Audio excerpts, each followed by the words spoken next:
How about those sea stacks? That is dramatic, if anything. And now it's a waiting game, waiting for the light. There we are, getting a bit of that light. So this is that soft light I was talking about. Reflections off of all the clouds are bouncing in really warm light. What a place to watch the sunset. Hello everyone, welcome to the video. Welcome to the Isle of Lewis and Harris. I'm out here on the west coast exploring some of the cliff faces, and there's supposed to be some wonderful sea stacks just behind the camera there. So popping on the wellies because it's quite boggy, and we're gonna have a little explore down the coastline here. See if we can find anything cool. I'm sure we can. There's some very dramatic scenery in this part of Scotland. So join me in the video as I explore some of these beautiful coastlines.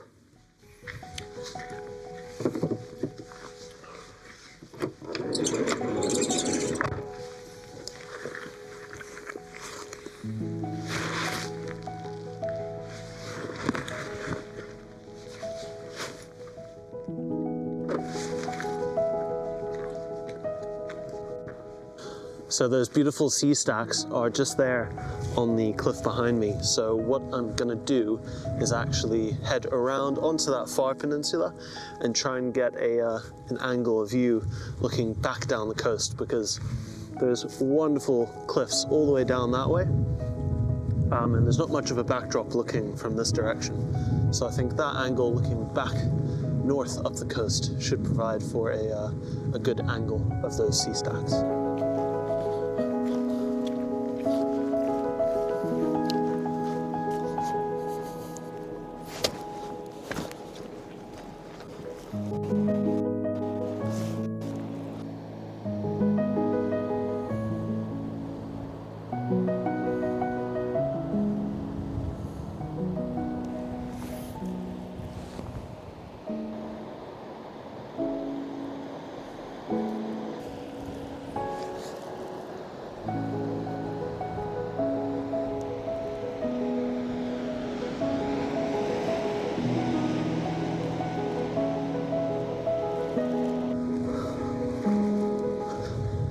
Whoa, how about those sea stacks?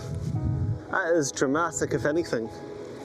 I've come around the peninsula and now I can get sort of a clean shot where that middle pointy one is set against the ocean behind it. So you really see the form of that sea stack. I think I'm gonna have to set up a shot here. This is too good to pass up.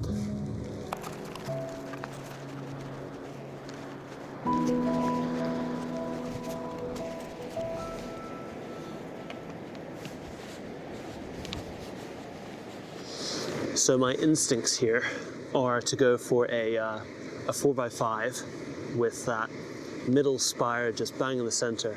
I don't think there's any reason to complicate it too much. It's just about positioning, getting the right perspective to make the most out of that prominent shape. And yeah, I'm gonna crop it below the horizon so that it's really just that isolated focus on the sea stacks. And then I'll play around with a few filters, prolong the exposure and whatnot, and we can go from there. So really quickly, I just wanted to show you how a slight change in your positioning can change the composition of the scene. So in this position, you can see there's quite a big clash between the middle spire and the background rocks. So if I just take a few steps over to the left, we'll change our perspective, and that spire will stand out a whole lot more in the scene. So I just walked over to the left a bit, and now you can see it's nicely positioned between those left and right rocks.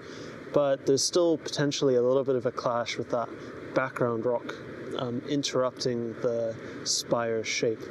So I think we need to move even further to the left, even though that might introduce a clash lower down, but I think that's less important than the very pointy top.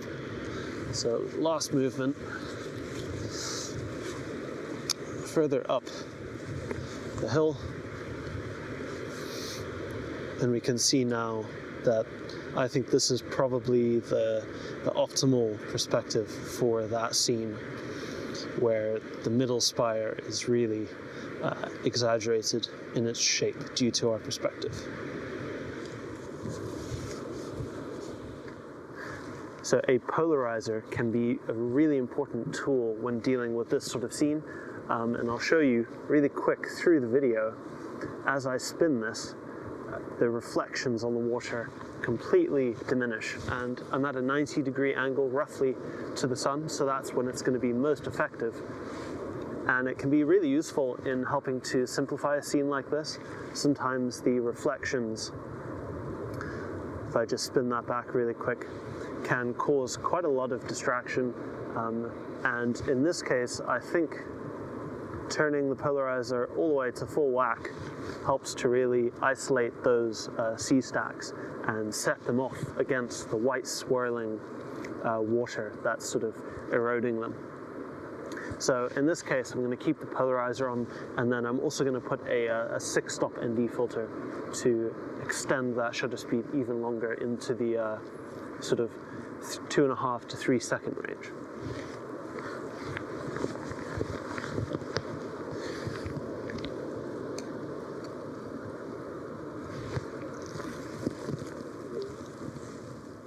So I've got my composition all set up here, and now it's a waiting game, waiting for the light, as always.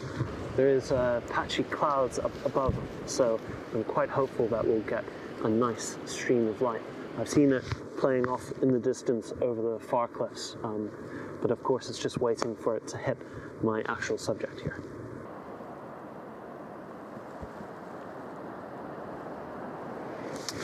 So that's the sort of patchy light that I'm looking to hit the SEASTACKS. We'll see if it happens. All right, we're getting some light. It's really fleeting. And I'm trying with and without the polarizer. See what we get. It's just starting to fade again. Hopefully it comes out. You can see it up in the distance on that far cliff there. That's what I'm looking for to hit this this middle SEASTACK. It's a game of patience, as always with landscape photography. When the light hits the landscape, it always completely changes it. You start to notice little different details. So for instance, there's some incredible sea caves off in the distance there on that cliff face, which don't stand out when it's in shadow, but now with the striking light, really cool. Anyway, yeah, just waiting for the light to hit the subject that I'm trying to photograph here.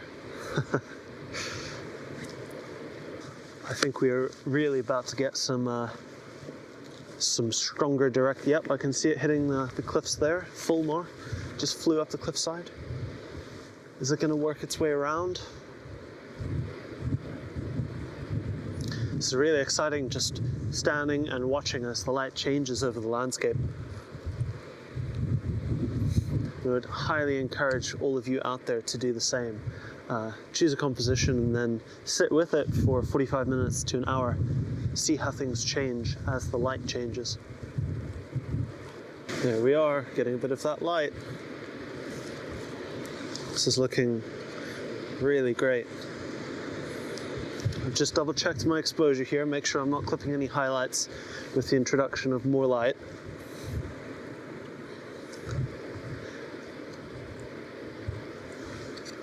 And again, I'm trying with and without polarization, and then I can choose my favorite in Lightroom.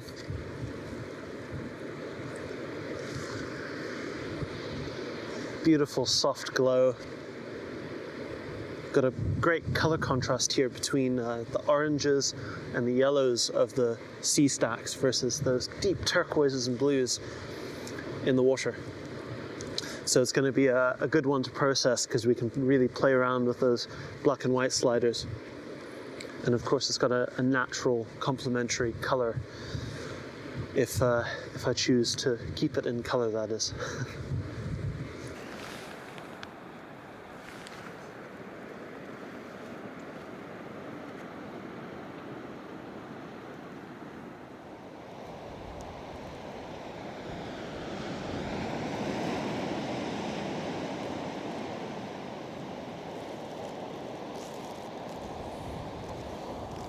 Right, so with the obvious image, I suppose, taken care of, I can now focus on trying to find some different angles and compositions. So I'm just going to walk up and down this cliffside a bit and see what different angles produce, how they change the relationship between the elements.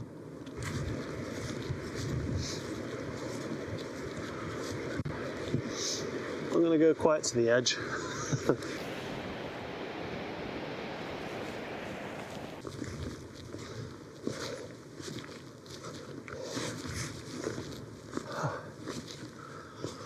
Well, this is a really cool viewpoint out here, right on the end of the peninsula. Huge cairn, all the way down the cliff there, but I don't think there's actually another photograph to be had from this particular location. I'll keep my eye out as I work my way back to the van, but of course that's what I'm looking for, is something to catch my attention. So I think it's time for a bit of lunch and a coffee, and then I'm going to head down to a beach and another set of cliffs this evening and for tomorrow morning as well. So we'll see what tonight and tomorrow morning brings in terms of landscape photography. Right.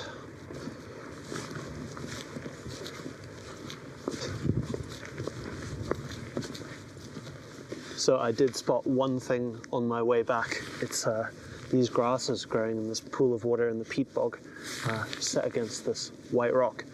And the pattern that the grasses are creating is really interesting, but to me it looks a little bit like hair. So that's a bit off-putting for me, to be honest. So I'm not going to photograph this. It feels a bit, I don't know, a bit gross. So leave this one, I think. Anyway, it's a cool little find, but maybe somebody else would prefer to make an image of that. Right.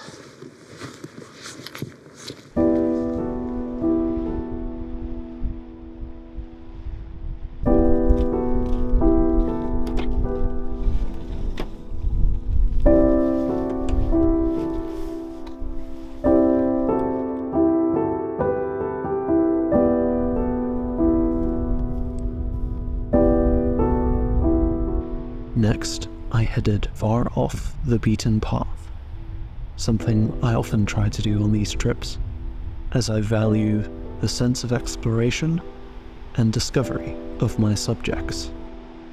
This beautiful section of cliffs promised a fantastic view out to the Atlantic Ocean for sunset.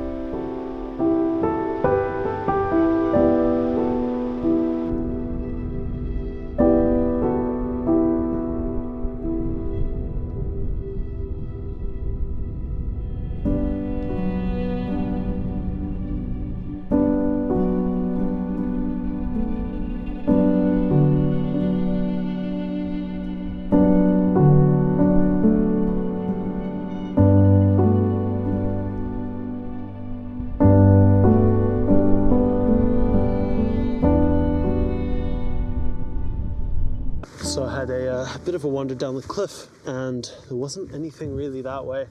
Some of the patterns in the side of the rock face there were really cool, but just not quite enough for me to break out the camera. Although this did catch my eye here. Some of the way that the water is swirling around all those rocks.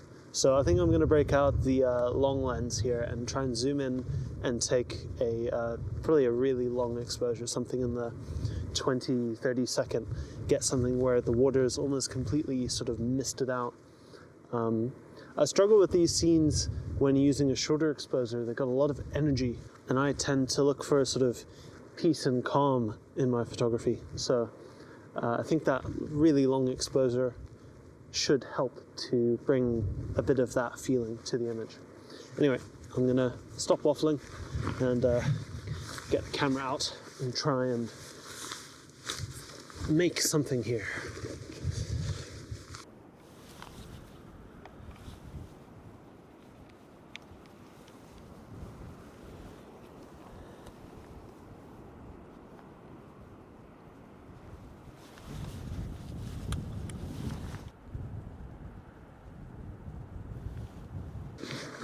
gonna have to break out the gloves, I think. This wind is biting. There's a few different options here for subjects. We've got this guy right down there, and that one's quite good because it's got lots of waves crashing into it from the left. And then the other is this group up here. It's a bit more complicated, but it's got more going on in terms of the way that the water is moving around. So I'm going to shoot both of those and then see where I land. Right, so I'm about 300 mil there, and there isn't much in the way of direct light on this particular scene right now, but there's definitely some behind me, so with the way that the clouds are moving, that might change. Yeah, I've got something lined up here that's looking like it's going to be about 8 seconds, so I might have to pop on the 10 stop. I've got a 6 stop on right now. We'll see how this looks, and then depending on how the movement of the water there affects the balance in the scene, I'll pick and choose different compositions. Well, my barometer for subject choice here was a bit off. The cliff faces ended up being my preferred image in the end. Well, as cool as this scene is behind me, it's just not quite tugging at my heartstrings. And I noticed some of the light is playing off of these white rocks, so the sandstone that's poking through the grass here. And I know that that's going to look quite good further back. So I'm going to leave this behind and go and see what those intimate scenes look like further back down the cliff. So these are the sorts of rocks I'm talking about. Yeah, the way the light's playing off them right now is just absolutely gorgeous. So yeah, I'm gonna pack things up here and go and see if I can find some intimate scenes of this sort of striated rock. So for some reason, this particular section of rock here is sort of like it's got these slices in it. I don't know what that is, and they're at sort of a diagonal angle. If any of you watching are into their geology, do let me know down in the comments. But yeah, I think there's potentially something here that's quite dynamic, yet abstract. It's going to be complex though to put this together. It's really detailed, and the way the light is hitting it at the moment is making it actually more complex. So what I am likely to do is probably wait a little bit until the sun goes half behind a cloud, so we get diffused light, so that the shadows aren't as sharp and harsh. It's beautiful now, don't get me wrong, but I think it'll make for a better photograph, something that's a bit easier to digest with less harsh shadows. So I'm trying to work through this chaos and my tactic is sort of to pick a few rocks that stand out and try to anchor a composition around them. So from this angle, the way the light's working, we're getting all those shadows, but if I swing all the way around to the other side and make sure my shadow's not in the shot, it becomes a lot cleaner, and we can start to make use of all of these diagonal lines running through the composition. So I'm going to try and set something up here. I'm not sure whether I'm going to go wide and then tight, or if I'm going to come over the top maybe, or I'll get lower down. I'll try and play around with a few different options, change my perspective, see what works best. So this is one of those scenarios where the tripod's great for getting the final shot, but really going handheld to figure the composition out is going to be the key here, because you get the fluidity of movement, you can step in up and down really easily. So that's what I'm going to do now. Try to frame something up here. Probably end up in a 4-5. I've got a feeling this is going to be a a vertical frame. There we go. Might also end up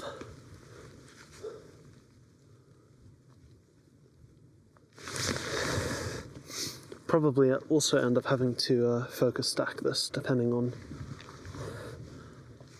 no. Pretty much no matter the perspective here, I'm going to have to focus stack. So if I show you quickly, the aspect ratio is a bit wrong, but we can deal with that.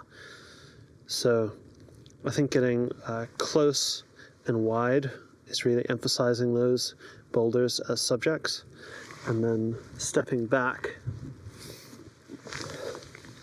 getting up a bit higher, and zooming in sort of flattens the scene out a bit. So I probably will just shoot both because I'm here and I've got the time. So this is that soft light I was talking about. Reflections off of all the clouds are bouncing in really warm light. That's really important to sort of maximize that orange color, is cloud reflecting the sunset. So I've chosen here to go at about 24 mil and just get right over the top of the two rocks. Really focus on those two rocks, and I think it's turning out quite nice in this soft light. The front face of this bottom rock here is catching that glow, and I think it's got some really good three-dimensionality to it. It's funny how in this whole rock field you end up picking sort of one really small detail that ends up being the subject of your photograph. But hey, that's how it goes. I think I'm quite happy with this one. It's going to end up being a nice high-key, calming image, I think.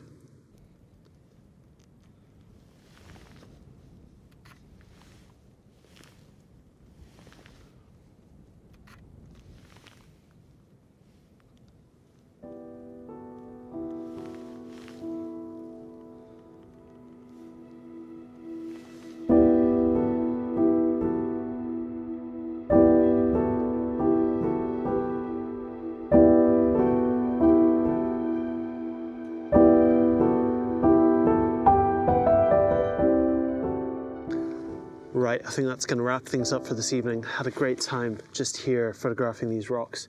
A nice bank of clouds has snuffed out the horizon as it does, but there's still a wonderful glow, as you can probably tell just on the side of my face there. Really nice soft light.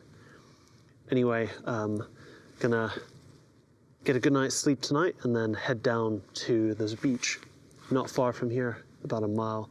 And I think that's going to be tomorrow morning's location. I will see you in the morning.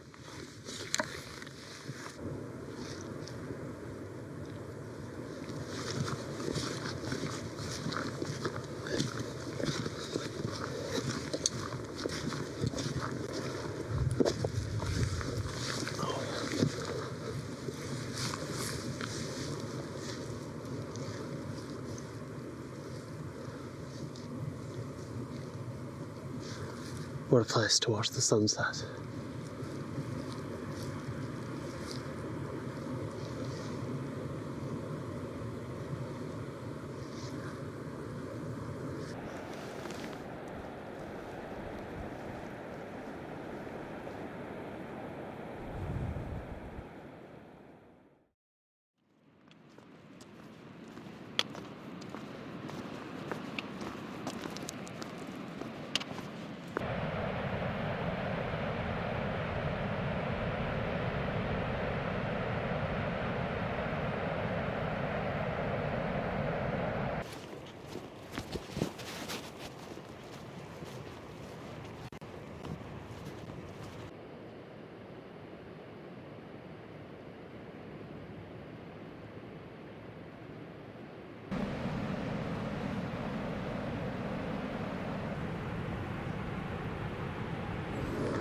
Good morning, everyone. So I've come down to the beach now, and the tide's coming in, it's advancing.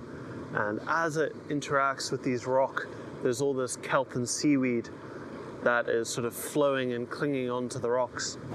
And then, just as you'll see now, when the wave pulls back, it sort of pulls that seaweed and all those tendrils along with it, and they wave as they go through the waves like that. They sort of ripple. So I'm going to try and just handheld, as the waves are receding, get in and photograph the movement of the kelp rippling in the water. That's the idea anyway. We'll see if it works out or not. Otherwise, this is a really awesome little secluded beach here. I don't really have many other ideas. Maybe some of the breaking waves out there, they've got some really big arching curls to them. That might make for something with a bit more energy, a bit more life, with a long lens perhaps. But for now I'm going to focus on these sort of little tendrils and the movement as the waves crash.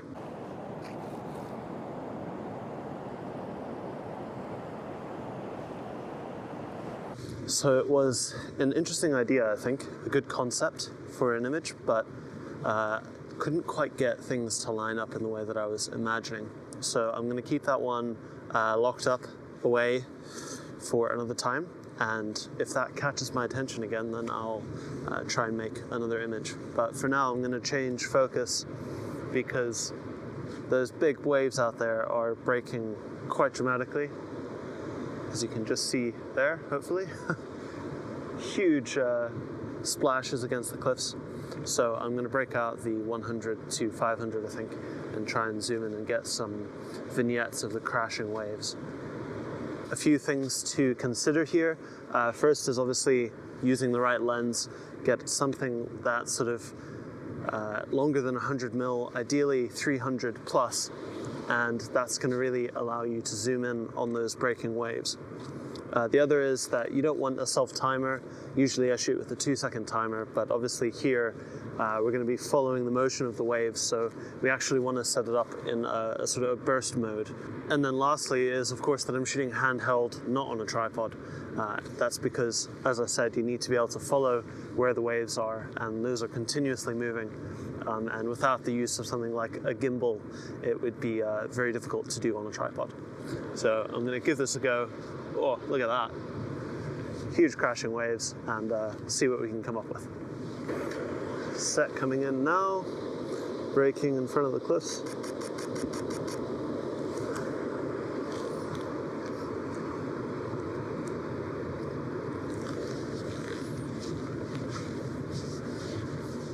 So I had a good bit of fun there just using the long lens. I tried out sort of a short exposure, long exposure. Not sure if I got anything, but nevertheless, it was fun to try something out a little bit different to the normal. I'm going to wrap up this video here from the Isle of Lewis, and I'm driving south today. It's only about an hour and a half, I think, but down to the Isle of Harris, which, just as a reminder, I'm hosting a workshop there in October, November 2023. So if you are interested, I'll leave a link down in the description below to my website, and you can get all the details over there. I've also got prints for sale, as well as a number of other things which you can see over on my website, so much appreciated to anyone who checks those out. Right, thanks again ever so much for watching, and I'll see you in the next video down on the Isle of Lewis. Cheers.